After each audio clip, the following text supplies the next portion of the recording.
Hello everyone, this is Surabhi. Welcome to Study Hacks. कैसे हो सब? आई होप आप लोग सब ठीक है और अपनी स्टडी को बेहतरीन तरीके से कवर अप कर रहे हैं। डिस्कशन जो रहेगा आज का वो काफ़ी ज़्यादा इंपॉर्टेंट होने वाला है आपके एग्जाम्स के लिए। तो डिस्कशन जो है वो ध्यान से आप लोगों ने सुनना है। अगर कोई भी डाउट हो किसी भी आर्टिकल के रिगार्डिंग तो अपने डाउट्स को कॉमेंट सेक्शन में ज़रूर शेयर करना है, ताकि आने वाले जो लेक्चर्स हैं उसमें आपके डाउट्स जो हैं वो मैं क्लियर करती चलूँ।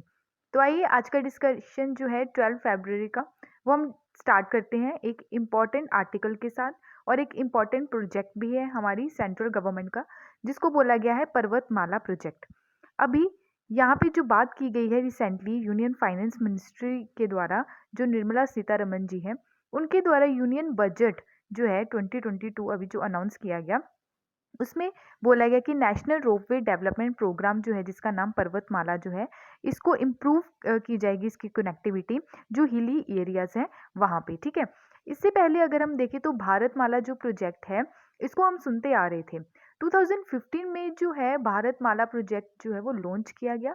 मेन फोकस इस पे दिया गया कि जो नेशन है, नेशन को बाय रोड से जोड़ना है, जो कनेक्टिविटी है रोड की वो बढ़ानी है। ठीक है, तो करंटली अगर देखें तो पर्वतमाला जो स्कीम आई है, नाम से ही क्लियर हो जाता है कि माउंटेन्स पे एक चेन बनाई जाएगी और ट्रांसपोर्टेशन को डेवलप किया जाएगा, खास तौर से हिली स्टेट्स के लिए डेवलप किया जाएगा। ठीक है, और डेवलप करने की यहाँ पे बात की जा रही है, जैसे हिली स्टेट्स हैं हमारी कंट्री के, जैसे Himachal Pradesh, Jammu and Kashmir union territory, Uttarakhand, north east states इसमें कवर अप किए जाएंगे। अभी तक यहाँ पे बात करें तो टूरिज्म के लिए ये सारी चीज़ें जो हैं वो बनाई जा रही थी, ट्रांसपोर्टेशन के लेवल पर काम नहीं हो रहा था। बट अभी रिसेंटली ये यूनियन गवर्नमेंट का जो ये प्रोजेक्ट है पर्वतमाला प्रोजेक्ट, इसमें सबसे ज़्यादा फोकस ट्रांसपोर्टेशन को दिया गया है। उत्तर प्रदेश जो है हमारी कंट्री की ऐसी सिटी, वाराणसी जो है उसमें देश की पहली ऐसी सिटी बनने वाली है। ठीक है, यहाँ पर ट्रांसपोर्टेशन के लिए रोपवे को डेवलप किया जा रहा है। स्कीम जो है ये काफ़ी ज़्यादा इंपॉर्टेंट है, प्रीलिम्स के पॉइंट ऑफ व्यू से भी और मेंस के पॉइंट ऑफ व्यू से भी। ठीक है, तो बात करें यहाँ पे टोटली जो है ये पीपीपी मॉडल रहेगा।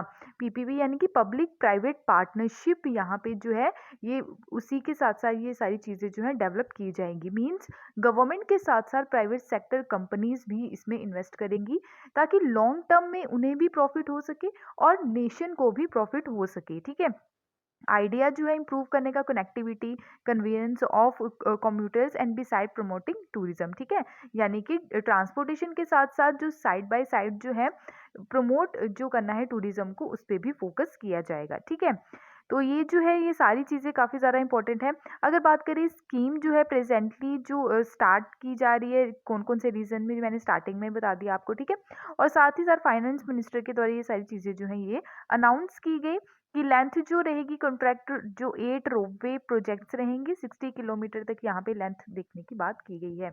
अगर बात करें ministry of road transport and highways जो है, ये इनके अंडर सारी रिस्पॉन्सिबिलिटी रहेगी डेवलप करने में रोपवे, और ये अल्टरनेटिव भी होगा मोबिलिटी सॉल्यूशन जो रहता है टेक्नोलॉजी का, as well as construction research and policies जो है पर्टिकुलर हिली एरियाज में। फेब्रुअरी 2021 में गवर्नमेंट ऑफ इंडिया के द्वारा एलोकेशन किया गया। ठीक है, एलोकेशन ऑफ बिजनेस रूल 1961 का, इसमें अमेंड किया गया कि जो मोर्थ है, ठीक है, modes to also look after development of ropeways. ठीक है, यानी कि जो हिली एरियाज है उसमें डेवलप करने की ज़रूरत है, स्पेशली रोपवे जो सिस्टम है उसको लाने की ज़रूरत है, एक ऑल्टरनेटिव मोबिलिटी सोल्यूशन देखने को मिलेगा। ठीक है, अभी हम देखते हैं यहाँ पे, और ये साथ साथ इस सेक्टर को बूस्ट करेगा, स्पेशली टूरिज्म को भी बूस्ट करेगा उस रीजन में। और साथ ही साथ ये डेवलपमेंट जब किया जाएगा हाईवेज के साथ साथ, ठीक है, क्योंकि इसको रेगुलेट करने की ज़रूरत है, स्पेशली ट्रांसपोर्ट जो रोड ट्रांसपोर्ट सेक्टर है अक्रॉस द कंट्री। अगर मैं इसके बेनिफिट्स की बात करूँ, एक मॉडर्न ट्रांसपोर्टेशन का सिस्टम डेवलप हो जाएगा। अभी हम ट्रेडिशनली चीज़ों को यूज़ कर रहे थे, यानी कि जैसे व्हीकल, मोटर एक्सेट्रा। ठीक है, और कभी कभी एक्सीडेंट वगैरह भी देखने को मिलते हैं इस रीजन में, यानी जब हम वहाँ रोड्स बनाते हैं तो इकोलॉजी पे डिस्टर्बेंस देखने को मिलती है। जो इकोलॉजी है उसके लिए एक ऑल्टरनेटिव सिस्टम यहाँ पे मिल जाएगा, और साथ ही साथ वहाँ पे पोल्यूशन नहीं रहेगा। ठीक है, अगर हम यहाँ पे बेनिफिट और सिग्निफिकेंस की जो बात कर रहे हैं कि हिली जो रीजन है, स्पेशली हिली रीजन में टूरिज्म डेवलपमेंट होगा। अप्रोक्स जितने भी हिली स्टेट्स हैं वहाँ 60 to 70% पीपल जो है वो टूरिज्म के ऊपर डिपेंड होते हैं। ऐसे में अगर वहाँ पे टूरिज्म डेवलपमेंट होता है तो वहाँ के लोगों में जॉब क्रिएशन होगा, लोगों को एम्प्लॉयमेंट मिलेगी, साथ ही साथ उनकी अर्निंग भी बढ़ेगी। ओवरऑल देखें तो नेशन का ही यहाँ प्रॉफिट होने वाला है। अगर सबकी इनकम बढ़ती है तो जीडीपी में भी बहुत ज़्यादा ग्रोथ होगा। जीडीपी यानी कि ग्रोथ डोमेस्टिक प्रोडक्ट। ठीक है, और साथ ही साथ फ्यूचर में डिमांड भी बढ़ेगी और सप्लाई चेन भी डेवलप होगा। इकोलॉजी के साथ साथ जीडीपी में भी हेल्प मिलेगी। बॉर्डर जो विलेजेस सिक्योरिटी है, ठीक है, जैसे बॉर्डर जो एरिया रहता है उसमें सिक्योरिटी जो है, वहाँ पे सिक्योरिटी लानी काफ़ी ज़्यादा इंपॉर्टेंट है। ठीक है, और साथ ही साथ जितने भी हमारे बॉर्डर विलेजेस हैं वहाँ ट्रांसपोर्टेशन सिस्टम इतना स्ट्रांग नहीं है। ठीक है, और जो केबल कार वाला सिस्टम है तो यहाँ सिक्योरिटी के मामले में भी बहुत ज़्यादा हेल्पफुल होगा और इन रीजन में हम आसानी से पहुँच पाएंगे। ये प्रोजेक्ट हमारा जो विज़न है स्पेशली न्यू इंडिया का, उसे और ज़्यादा स्ट्रेंथन करेगा। ठीक है, इन्वायरमेंट फ्रेंडली रहेगा। ये लास्ट माइल कनेक्टिविटी यहाँ पे देखने को मिलेगी। यहाँ पे बेनिफिट्स की बात तो मैंने कर ही रही। ठीक है, लॉन्ग रोप स्पैन्स होगा, रोप गाइडेड ओवर टावर्स होंगे, इकोनॉमी के ऊपर काफ़ी ज़्यादा जो है उसमें ग्रोथ देखने को मिलेगी। रिड्यूस होगा कंस्ट्रक्शन, जैसे कंस्ट्रक्शन रहती है, मेंटेनेंस जो कॉस्ट रहती है वो भी यहाँ पे कम देखने को मिलेगी, क्योंकि रोपवे जो है यहाँ पे multiple car propelled single power plant पे। ठीक है, और साथ ही साथ यहाँ पे सिंगल ऑपरेटर एंटायर रोपवे जो फर्दर सेविंग और लेबर कॉस्ट जो है वो भी कम देखने को मिलेगी। साथ ही साथ कॉस्ट जो है रोपवे की competitive and with narrow gauge rail roads and mountain ropeway और सुपीरियर होगा। यहाँ पे फ्लेक्सिबिलिटी काफ़ी काफ़ी ज़्यादा होगी जो मटेरियल यूज़ होता है ट्रांसपोर्ट में। ठीक है, और साथ ही साथ रोपवे जो है ये अलाउ करेगा साइमल्टेनियसली जो ट्रांसपोर्ट है different types of material. Ability जो होगी हैंडल करने के लिए लार्ज स्लोप और साथ ही साथ होगा लो फुटप्रिंट्स। ठीक है, तो आई होप आपको ये सारी चीज़ें क्लियर हुई होंगी। गति शक्ति जो है काफ़ी ज़्यादा डिटेल में डिस्कस किया है मैंने। ठीक है, अगर फिर भी कोई डाउट होगा तो प्लीज़ आप लोग ज़रूर बताइएगा। ऑब्जेक्टिव यहाँ पे है कि सस्टेनेबल ऑल्टरनेटिव लेके चलना है to conventional roads and improve करनी है connectivity and convenience of commuters and साथ ही साथ कवर करना है कंजेस्शन अर्बन एरियाज को, प्रमोट करना है टूरिज्म को। ठीक है, तो ये कुछ ऑब्जेक्टिव्स हैं पर्वतमाला नेशनल जो रोपवे डेवलपमेंट प्रोजेक्ट है उसके, तो याद रखिएगा जो काफ़ी ज़्यादा इंपॉर्टेंट है। तो आई होप आपको ये सारी चीज़ें क्लियर हुई होंगी। बढ़ते हैं नेक्स्ट आर्टिकल की ओर। Sovereign green bonds. Sovereign green bonds होते क्या हैं, कैसे वर्क किया जाता है, इसके ऊपर ये सारी चीज़ें हम इस लेक्चर में डिस्कस करेंगे, तो ध्यान से ये टॉपिक को सुनना आप लोगों ने। ठीक है, सोवरन ग्रीन बॉन्ड के बारे में बात करूँ तो रिसेंटली ही अभी फाइनेंस मिनिस्टर जो है हमारी कंट्री की निर्मला सीतारमन, ठीक है, उनके द्वारा नेशन का बजट जो है अभी पेश किया गया और वहीं पे इन्होंने अनाउंस किया कि जो गवर्नमेंट है वो प्रपोज करने जा रही है कि वो इशू करेगी सॉवरेन ग्रीन बॉन्ड को, जिसकी हेल्प से जितने भी रिसोर्सेज हैं ग्रीन इंफ्रास्ट्रक्चर में यूज़ होने वाले, उन सभी का सही तरीके से यूज़ कर पाएंगे। इससे क्या होगा कि हम डिप्लॉय कर पाएंगे पब्लिक सेक्टर के अंदर जो प्रोजेक्ट्स होने वाले हैं, जो कि हमें हेल्प कर पाएंगे कार्बन इंटेंसिटी को कम करने में। हमारी इकोनॉमी पे जो असर पड़ता है उसे भी हम कम कर सकते हैं अगर सॉवरेन ग्रीन बॉन्ड को हम यूज़ करें सही तरीके से। ये पूरे तरीके से फोकस करेगी जो हमारी इंडिया के द्वारा कमिटमेंट की गई COP26 जो हुई conference of party Glasgow UK में। ठीक है, वहाँ पे हमारे जो प्राइम मिनिस्टर ऑफ इंडिया उनके द्वारा कमिटमेंट किया गया कि नेट ज़ीरो कार्बन एमिशन जो है वो हम अचीव करेंगे 2070 तक। उसको भी यहाँ पे अचीव करने में इसमें इसका जो है बहुत बड़ा रोल रहने वाला है सोवरेन ग्रीन बॉन्ड्स का। ठीक है, और साथ ही साथ यहाँ पे जो प्रोजेक्ट है, ठीक है, इसमें इंक्लूड है renewable energy, clean transportation and green building among others. आखिर ग्रीन बॉन्ड्स जो है इसका मीनिंग क्या होता है ये हम अभी जानेंगे। ग्रीन बॉन्ड जो है वो कंपनीज के द्वारा जो कंट्रीज की मल्टीनेशनल ऑर्गेनाइजेशन होती है और जो हेल्प करती है कि पॉजिटिव इन्वायरमेंट वर्क करने में, बेनिफिट देने में, ऐसे इन्वेस्टर जो हमें फिक्स्ड पेमेंट देते हैं वो लोग इसको इशू करवाते हैं इन बॉन्ड्स को, यानी कि सॉवरेन बॉन्ड्स को। ऐसे प्रोजेक्ट इसमें ऐसे प्रोजेक्ट जो है जो इसमें आते हैं जैसे रिन्यूएबल एनर्जी हो गया, ठीक है, तो ग्रीन बिल्डिंग में आ गए, तो इन सभी में अगर कोई भी प्रोजेक्ट आता है तो वहाँ से हमें ये ग्रीन बॉन्ड जो है वो मिल सकता है, ठीक है। इनके कुछ स्टैंडर्ड भी फिक्स रहते हैं कि कौन से पर्पस के लिए ये आने वाले हैं, यानी कि किस पर्पस के लिए इसको इशू किया जाएगा, किस तरीके से इनका पर्पस जो है वो जो है यूटिलाइज किया जाएगा। इस तरीके से यहाँ पे काम किया जाता है, इस तरीके से यहाँ पे वर्क किया जाता है। अगर बात करें इंटरनेशनल ग्रीन बॉन्ड मार्केट की, वहाँ पे जो इसका वर्थ है वो लगभग जो है 1 ट्रिलियन आपको देखने को मिलता है। इसका वर्थ 1 ट्रिलियन US डॉलर से ज़्यादा ये 2007 के हिसाब से है। बाय द एंड ऑफ 2020 की बात करें तो कि 24 नेशन गवर्नमेंट के द्वारा इसको इशू किया गया था। जो सॉवरेन ग्रीन बॉन्ड्स हैं, इन सब का टोटल मिला दे तो 100 जो है 111 बिलियन जो डॉलर है ये बनता है टोटल, ठीक है। अगर हम सिग्निफिकेंस की बात करें, जो है सॉवरेन ग्रीन बॉन्ड हमें एश्योरेंस देता है कि हमारी पावरफुल जो सिग्नल है, जितने भी हमारे आसपास के क्लाइमेट एक्शन होते हैं, हमारी जितनी भी यहाँ पे सस्टेनेबल डेवलपमेंट्स होती हैं गवर्नमेंट के द्वारा, किसी रेगुलेटरी के द्वारा होती है, तो उनमें ये बॉन्ड जो है ये इशू करवाए जाते हैं, ठीक है। ये एक तरीके से कैटलिस्ट की तरह काम करते हैं। हमारी पूरी डोमेस्टिक जो मार्केट रहती है, ठीक है, कि डोमेस्टिक मार्केट की डेवलपमेंट में यहाँ पे वर्क करते हैं, ठीक है।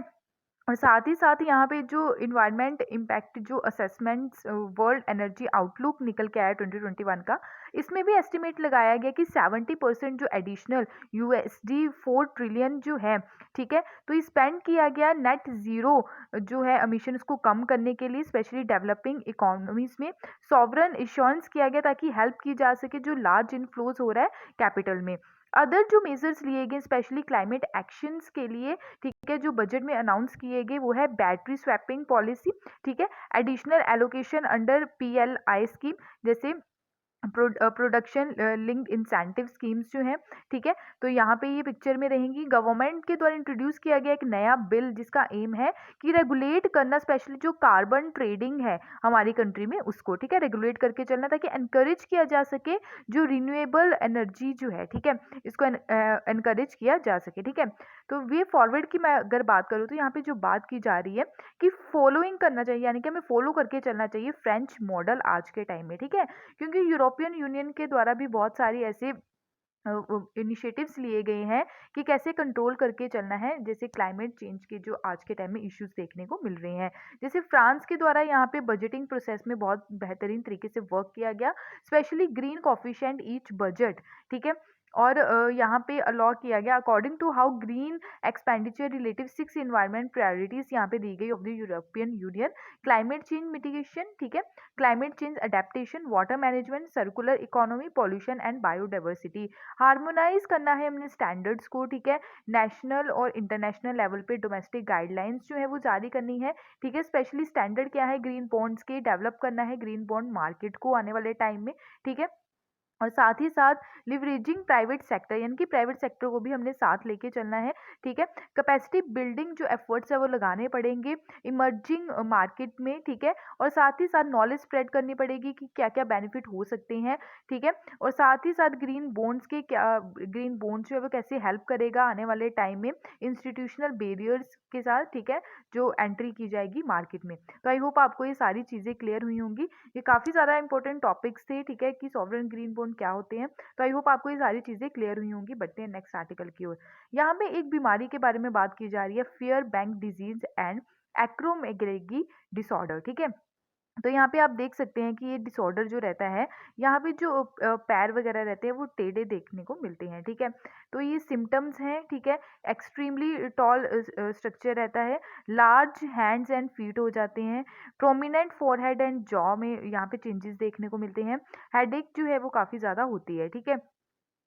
अगर बात करें रिसेंटली यूनियन मिनिस्टर जो स्टेट के हैं हेल्थ एंड फैमिली वेलफेयर के, इनके द्वारा इन्फॉर्म किया गया राज्यसभा में, Fairbank disease and acromegaly disorder के जो पेशेंट्स हैं, ठीक है, तो इन इस केसेस को लेके काफ़ी ज़्यादा पेशेंट्स जो हैं, ठीक है, वो यानी कि इससे रिलेटेड केसेस जो हैं वो काफ़ी ज़्यादा बढ़ रहे हैं, ठीक है। तो ऐसा यहाँ पे बोला गया। फेयर बैंक्स डिजीज जो है ये मल्टीपल एपिसिल डेस्प्लीसिया, ठीक है, इसको बोला जाता है। ये रेयर जेनेटिक डिसऑर्डर है जो इफेक्ट करती है जो बोन्स रहते हैं, ठीक है। यहाँ पे जो बोन्स देख रहे हैं, यहाँ पे इसके एंड पॉइंट पे इसका इफेक्ट देखने को मिलता है। बोन्स जो है यूजली इलोंगेट होते हैं। Process of involve depositing of cartilage and end of the bones called ossification, ठीक है। यानी कि बोन्स में जो चेंजेस देखने को मिलते हैं, उनका आकार जब बड़ा हो जाता है, ठीक है, तो उसको ओसिफिकेशन बोलते हैं। कार्टिलेज जो है mineralise and harden become bone, ठीक है। और साथ ही साथ ये डिफेक्टिव प्रोसेस रहता है। एंड फेयर बैंक डिजीज जो है ये मल्टी एपिसियल डेस्प्लेसिया देखने को मिलता है पेशेंट में। जो मैनेजमेंट ऑफ पेन, यानी कि इसमें काफ़ी ज़्यादा हड्डियों में पेन भी होती है, ऑर्थोपेडिक प्रोसीजर देखने को मिलता है, ठीक है। एक्रोमिलेगी डिसऑर्डर क्या होता है? एक्रोमिलेगी डिसऑर्डर जो है ये हार्मोनल डिसऑर्डर है, ठीक है। यानी कि जेनेटिक का प्रॉब्लम देख सकते हैं इसमें, ठीक है। एबनॉर्मल ग्रोथ रहती है स्पेशली हैंड्स की, फीट की एंड फेस की, ठीक है। तो डिसऑर्डर जो है ये mainly due to excessive production of growth hormones, ठीक है। एक्सेसिव प्रोडक्शन ऑफ ग्रोथ जब हार्मोन्स में होती है तब ऐसी चीजें देखने को मिलती हैं। यहाँ पे आप देख सकते हैं, ठीक है, यहाँ पे फेस के ऊपर भी, ठीक है। तो अगर देखें तो पिट्यूटरी जो ग्लैंड रहता है एंड स्मॉल ग्लैंड सिचुएटेड रहता है जो base of your brain, and इसको मास्टर ग्लैंड भी बोला जाता है। तो इसमें इसी में ही हार्मोन्स में जो है वो चेंजेस आते हैं, ठीक है। ये इंपॉर्टेंट हार्मोन्स होते हैं बॉडी के, ठीक है। एक्सेसिव ग्रोथ जो रहती है इस ग्लैंड की, इसमें जो जिसके कारण नर्व टिश्यूज जो हैं, ऑप्टिक नर्व्स जो हैं, ठीक है, इसमें चेंजेस आते हैं। रिजल्ट क्या रहता है कि बोन्स की जो ग्रोथ होती है वो बढ़ती नजर आती है, एंड लार्ज जो ऑर्गन्स होते हैं वो भी बढ़ते नजर आते हैं। सिम्टम्स क्या है अगर किसी को ये बीमारी हो जाती है? तो काफ़ी ज़्यादा नींद आती है, वीकनेस देखने को मिलती है, वॉइस में चेंजेस आ जाते हैं, ठीक है। स्वेटिंग काफ़ी ज़्यादा होती है, हेडेक बहुत ज़्यादा होती है, एबनॉर्मल वेट हो जाता है, ठीक है। एनलार्जमेंट जो जॉज रहते हैं, ठीक है, और टंग में भी यहाँ पे चेंजेस देखने को मिलते हैं, ठीक है। तो आई होप आपको ये सारी चीज़ें क्लियर हुई होंगी, क्या क्या बीमारी होती है ये, ठीक है। तो किस बॉडी के किस पार्ट पे यहाँ पे इम्पैक्ट डालती है, ठीक है। तो आई होप आपको ये सारी चीज़ें क्लियर हुई होंगी। यहाँ पे बात की जा रही है नई रोशनी स्कीम के बारे में, जो काफ़ी ज़्यादा इंपॉर्टेंट है। नई रोशनी स्कीम जो है ये किसके लिए है? ये माइनॉरिटी वुमेन के लिए है, ठीक है। हमारी कंट्री में टोटल 6 माइनॉरिटीज़ पाई जाती हैं, जो है बुद्धिज़्म, जैनिज़्म, ठीक है, क्रिश्चियन, मुस्लिम, ठीक है, सिख, और जो है पारसी, जिसको हम ज़ोरास्ट्रियंस बोलते हैं, ठीक है। तो recently he ministry of minority affair के द्वारा इन्फॉर्म किया गया राज्यसभा में कि गवर्नमेंट जो है वो सैंक्शन करे 26 crore under the Nai Roshni scheme in the last 3 year से इनके द्वारा सैंक्शन किया गया है 2018-19 से लेके 2020-21 तक, थ्रू अराउंड 1 लाख वुमेन जो है इसके अंडर ट्रेन की गई है, यानी कि ट्रेनिंग प्रोवाइड करवाई गई है। नई रोशनी जो है ये एक लीडरशिप डेवलपमेंट प्रोग्राम है स्पेशली माइनॉरिटी वुमेन्स के लिए, और ये सेंट्रल सेक्टर स्कीम है। सेंट्रल सेक्टर स्कीम यानी कि सेंटर यहाँ पे जितना भी पैसा है ओनली सेंटर के द्वारा दिया जाएगा। एक तो रहती है सेंट्रल स्पॉन्सर स्कीम, यानी कि सेंट्रल स्टेट दोनों मिलकर यहाँ पे पैसा प्रोवाइड करवाती हैं। वो वुमेन जो बिलोंग करती है माइनॉरिटी कम्युनिटी से, स्पेशली जिनकी एज है 18 टू 65 ईयर्स तक, ठीक है, वो बेनिफिशरी रहेंगी इसमें। ये जो स्कीम है नई रोशनी स्कीम, ये 2012 में स्टार्ट की गई थी। ऑब्जेक्टिव क्या है इस स्कीम का? कि वुमेन्स को एम्पावर करना है, ठीक है, सेल्फ कॉन्फिडेंस हो उनके अंदर, स्पेशली अमंग माइनॉरिटी वुमेन्स में, ठीक है। और साथ ही साथ अदर जो कम्युनिटीज़ हैं in the same village locality, उनको प्रोवाइड करवाई जाएगी knowledge, tools and techniques, interact करवाया जाएगा गवर्नमेंट सिस्टम्स के साथ, स्पेशली बैंक्स जिनके अकाउंट बैंक में अकाउंट्स नहीं हैं, उनको वो सारी चीज़ें सिखाई जाएंगी, ठीक है, हर एक लेवल के ऊपर, ठीक है। तो ये जो वर्क करती हैं नई रोशनी स्कीम जो है ये एनजीओज़ के द्वारा वर्क की जाती हैं, सिविल सोसाइटीज़ के द्वारा, गवर्नमेंट इंस्टीट्यूशंस के द्वारा। इसमें अलग अलग तरह की ट्रेनिंग प्रोवाइड करवाई जाती है वुमेन्स को, एजुकेशनल प्रोग्राम से रिलेटेड, हेल्थ एंड हाइजीन से रिलेटेड, स्वच्छ भारत फाइनेंशियल लिटरेसी से related, life skill, legal rights of women, digitally चीज़ें जो हैं यानी कि कंप्यूटर से रिलेटेड चीज़ें जो हैं वो भी सिखाई जाती है, ताकि जो सोशल एंड बिहेवियर चेंज देखने को मिले अमंग दी वुमेन्स, ठीक है।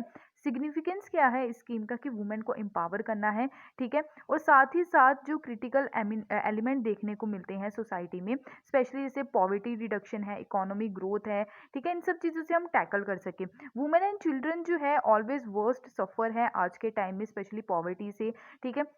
और साथ ही साथ ज़रूरत है वुमेन को एम्पावर करने की, स्पेशली मदर्स को, ठीक है, जो इम्पोर्टेंट रोल प्ले करती हैं एक बच्चे की परवरिश में, ठीक है। और साथ ही साथ हेल्प की जाएगी जो माइनॉरिटी वुमेन है, ताकि कम्युनिटी में, ठीक है, ताकि वो अपने घर को अच्छे तरीके से संभाल सके, as a leadership role play कर सके सोसाइटी में, ठीक है, एज ए इंडिविजुअल उनको अपने राइट्स पता हों। ये सारी चीज़ें जो हैं ये इसके तहत जो है वुमेन्स को सिखाई जाएगी, ठीक है। तो अदर स्कीम्स जो है रिलेटेड माइनॉरिटी वुमेन्स वो है जैसे गरीब नवाज जो है एम्प्लॉयमेंट स्कीम, सीखो और कमाओ, Begum Hazrat Mahal girls scholarship, Nai Manzil, Ustad upgrading the skills and training in traditional arts and craft for development, ठीक है। तो ये कुछ स्कीम्स हैं जो सेंट्रल गवर्नमेंट के द्वारा चलाई गई हैं। तो आई होप आपको ये सारी चीज़ें क्लियर हुई होंगी। नेक्स्ट यहाँ पे बात की जा रही है वन ओशन समिट के बारे में।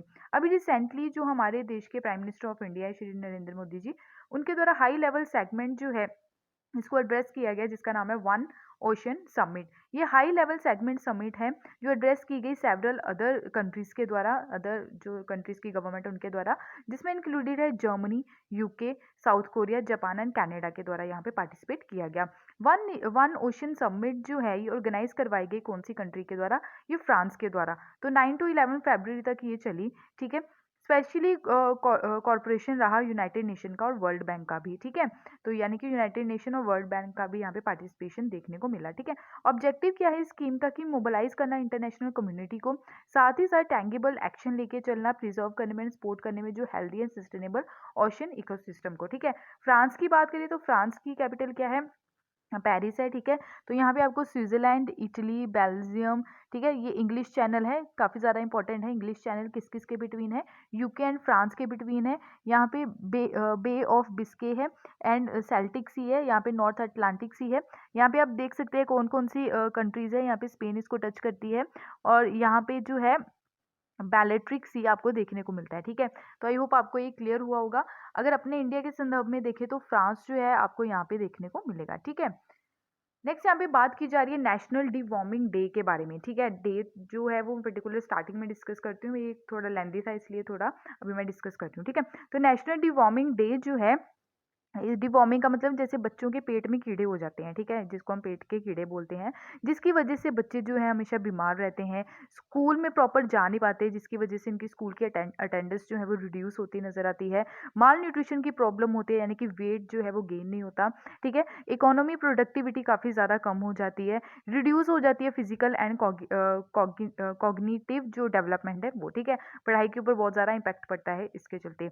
तो अभी ये जो है नेशनल डिवॉर्मिंग डे जो है, यानी कि इसको, ये बीमारी को, जो पेट में कीड़े वगैरह हो जाते हैं, इसको कम करने के लिए यहाँ पे इनिशिएटिव लाया गया है हमारी कंट्री के द्वारा। और ये डे जो है ये ऑब्जर्व किया जाता है 10 फरवरी को एवरी ईयर, ताकि लोगों में अवेयरनेस फैलाई जा सके जो डी वॉर्मिंग की जो ये प्रॉब्लम है बच्चों में, स्पेशली 1 to 19 ईयर्स की एज में ये देखने को मिलता है, ठीक है।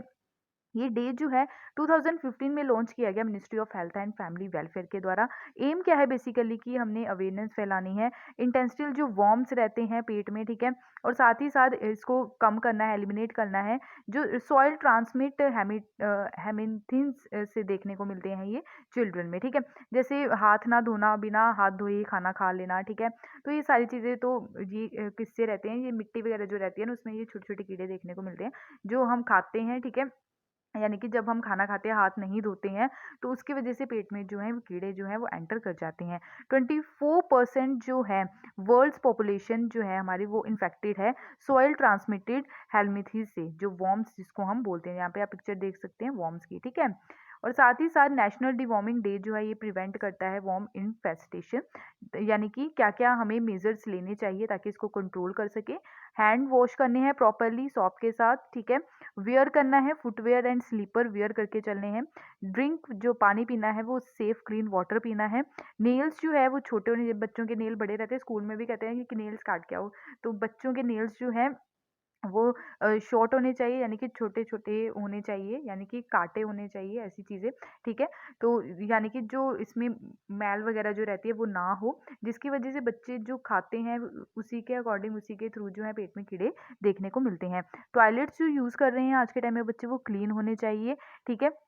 और साथ ही साथ जो ईट कुक, ठीक है, जो हम खा रहे हैं, ठीक है, वो भी साफ सफाई से पका होना चाहिए, ठीक है। तो आई होप आपको ये चीज़ें क्लियर हुई होंगी।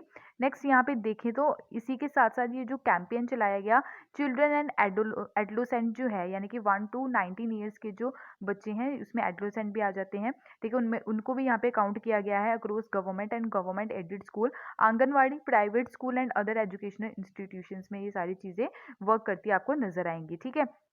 ये जो डे है, डिवॉर्मिंग डे जो है, ये इम्प्लीमेंट किया गया ऑब्जेक्टिव के साथ कि रिड्यूस किया जाएगा सॉइल ट्रांसमिटेड जो हेलमिथीज हैं। कॉमनली इसको पैरासिटिक इंटेंसियल वॉर्म भी बोला जाता है, ठीक है। इन्फेक्शन जो है मेन STH यानी कि round worm, whip worm, hook worm, इस ये वॉर्म्स जो है ये देखने को मिलते हैं, जो कंट्रीब्यूट करते हैं 50.1 lakh disability adjusted life years, ठीक है। और ये वर्ल्ड वाइड के द्वारा बोला गया 2010 में। इसको लॉन्च किया गया 2050 में ही इस डे को, ठीक है। और साथ ही साथ कोलैबोरेशन है ministry of women and child development का, ministry of human resources development का, और साथ ही साथ इंटरवेंशन है किसका, अनीमिया मुक्त भारत, जो मैंने आपको कल ही वीडियो में डिस्कस किया था, ठीक है। तो आई होप आपको ये सारी चीज़ें क्लियर हुई होंगी। यहाँ पे बात करें तो नेशनल सिंगल विंडो सिस्टम जो है यहाँ पे अभी लॉन्च किया गया। जम्मू एंड कश्मीर जो है ये फर्स्ट यूनियन टेरिटरी बनी, यहाँ पे नेशनल सिंगल विंडो सिस्टम जो है इसको इंटीग्रेट किया गया, ठीक है। मेजर लीप है ईज ऑफ डूइंग बिजनेस, यानी कि अच्छे तरीके से बिजनेस हो सके, आसानी से हम बिजनेस कर सके यूनियन टेरिटरी में। लेफ्टिनेंट गवर्नर जो है JNK के मनोज जो सिन्हा है, इनके द्वारा JNK single window clearance system जो है इंटीग्रेटेड, ये अभी लॉन्च किया गया, ठीक है। ये जो सिस्टम है हमारी कंट्री जो है इंडिया इंडस्ट्रियल लैंडमार्क, ठीक है, और साथ ही साथ होस्ट करेगी 45 इंडस्ट्रियल पार्क JNK में खोले जाएंगे आने वाले टाइम में, और ये हेल्प करेंगे इन्वेस्टर्स को ताकि डिस्कवर किया जा सके, अवेलेबल हो सके लैंड पार्सल्स JNK में।